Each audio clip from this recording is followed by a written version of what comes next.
是何导。皆さんこんにちは。何導です。今回は站桩、安藤の姿勢をチェックしています。那么现在開始吧。見た目はコツメ、頭脳はおいさん、何導の円応歩道談。今回は站桩、担当について。站桩の站は立つ、桩は杭、つまり站桩は大杭のように立つことです。中国武術の連行法の中でも絶対欠かすことのできないものの一つです。ただ立つだけといってもなかなか一筋縄にはいかないですね。姿勢の要求が多岐にわたって半端じゃないです。一身中正、拔背、顺腰、溜臀、提肛、圆裆。虚灵顶劲，展指，含胸拔背，松腰、松踝。あと放松。具体的に力の方面になると横丢不丢等々。やっと書き出しただけでもこれだけの各箇所の要求がある。なかなか体に染み込むまでは難しいものですね。個々の要求の詳しい説明や武言、武言ですね。武言とは武術のことわざのこと。武言の解説。中国大陸の武術関連ドキュメント番組の抽出翻訳なんかはサブチャンネルの方で少しずつ上げていこうと思っています。円応歩道談では特に重要なもののみかいつまんでの解説に留めていこうと思っています。初心者に一番最初に説明している、また初心者がなかなかできない骨盤周りの要求の一つ、溜臀、日本語で溜臀とでも呼ぶんですかね。溜臀について解説していきます。これは太極拳にとどまらず中国伝統武術全般に必要な要求だと思います。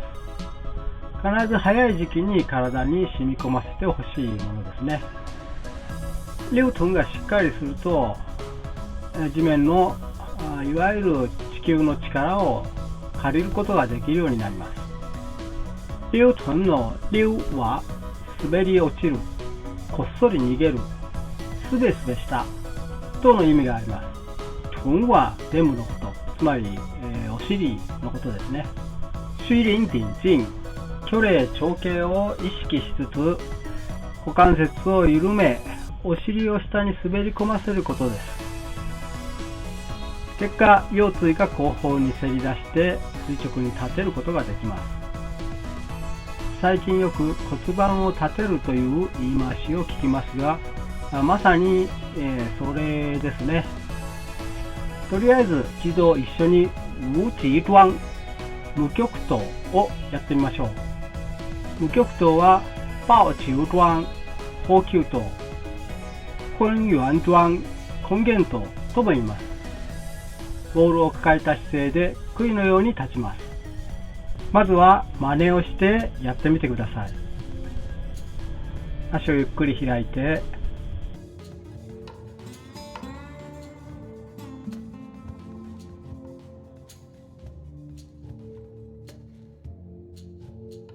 でもゆっくりと上がっていきます。肩の高さあたりまで来たら胸前にボールを抱えます。股関節を緩め、膝を緩め、腰を少し落としてください。この時に先ほど言った溜臀を行っています。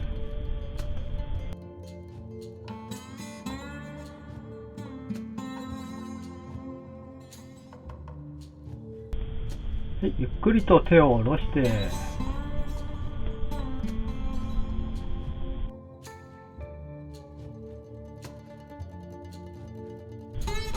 重心を右足に左足を寄せて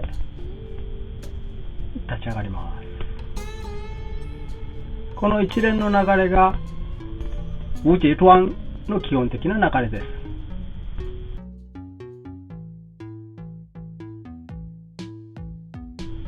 す。膝を曲げて腰を落としたときにこういうふうに骨盤の部分が動きます。これをレウトンと言います。まさに骨盤が尾てい骨の方に滑り込む感じですね。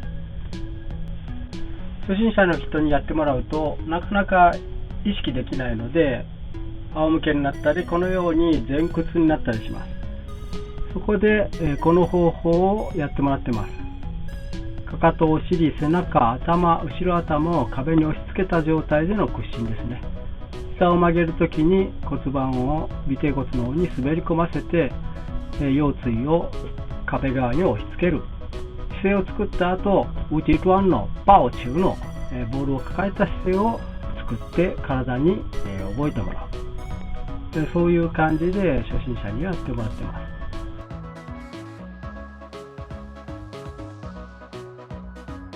ここはアップですね。骨盤が尾てい骨の方に滑り込ませることによって腰椎がせり出されてまっすぐになる。まさにこっそりつるっとっていう感じで滑らすように滑り込ませます。まさに流ですね。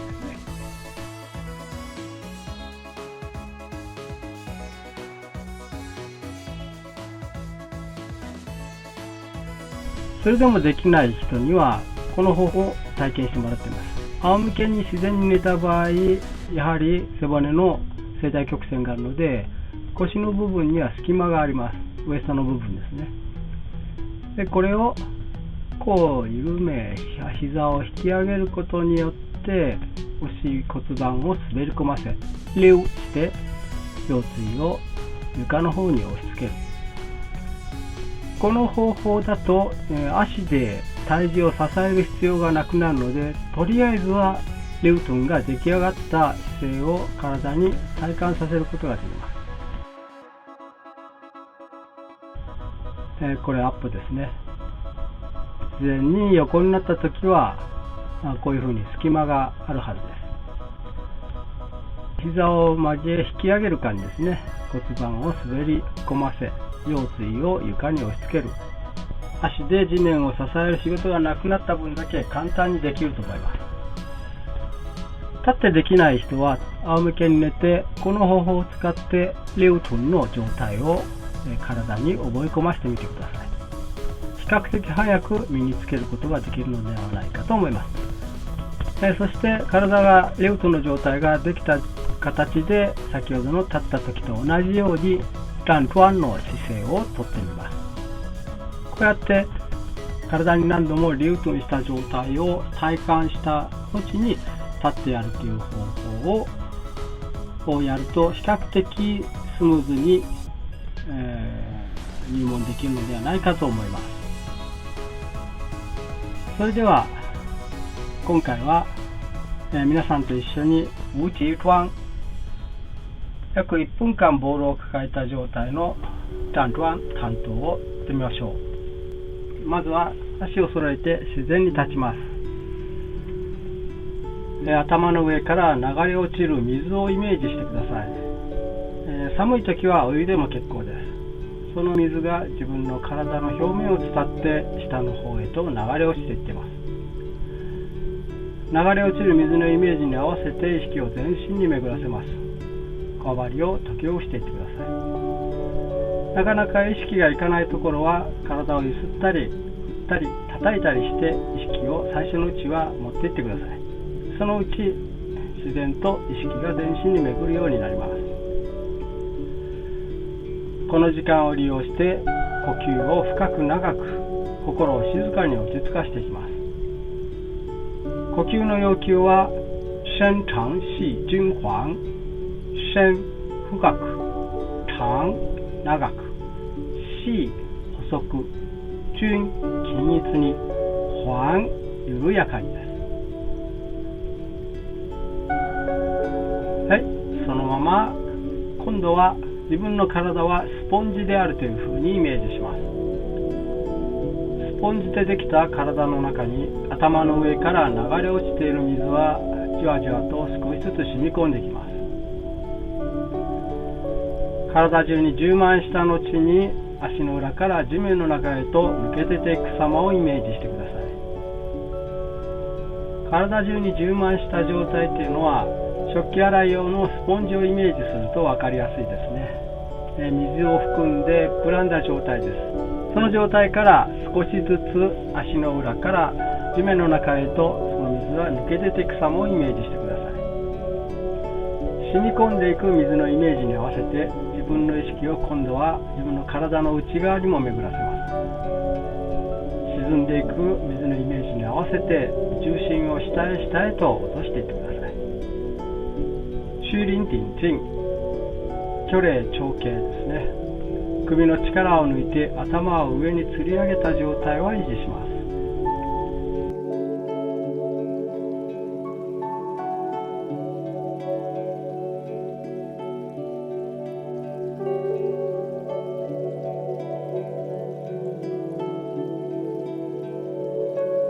はい、それじゃあ始めましょう。预備起、開步。足を肩幅に開いて、足の内側には膨らみを意識します。息を吸いながらゆっくりと手が持ち上がってきま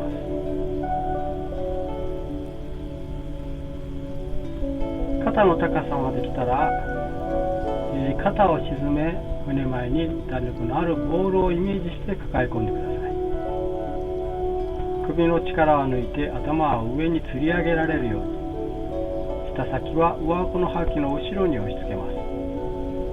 唾液は自然に飲み下すようにしてください。意識を丹田に沈め、肛門を締めて引き上げるように、下腹部に少し圧を作った状態でゆっくりと鼻で深呼吸をします。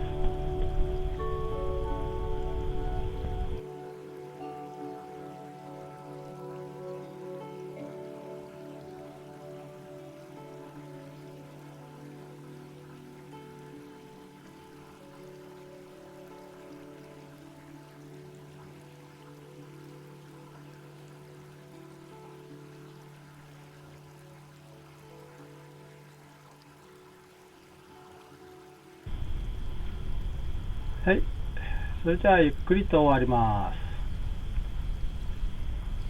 す。はい、弧を描くようにゆっくりと手は落ちていきます。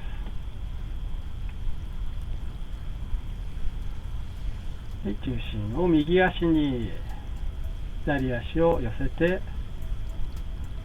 立ち上がりま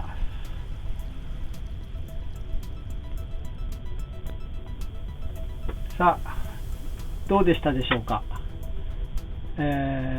初めてやる人はたった1分肩の高さに手を上げているだけでも相当きつかったと思います。慣れないうちは肩に無駄な力が入って持ち上げるので、どうしても肩が痛くなって長い時間上げてられない。だんだんと慣れてくると思いますので、頑張ってみてください。それじゃあ今回はこの辺で。那么下次再见。